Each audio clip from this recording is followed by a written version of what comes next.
bumaba tayo doon, kinuha natin 2x, multiply ko doon sa naging 2x squared plus 2x.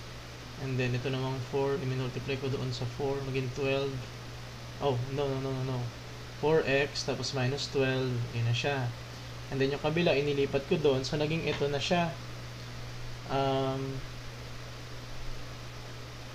Ano to, 1?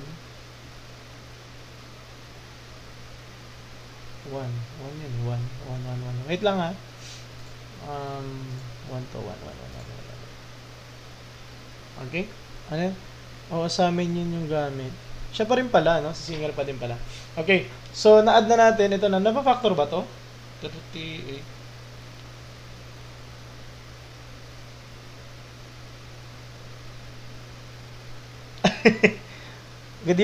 May solution na rin yan. Binili ko. Ayun, na straight.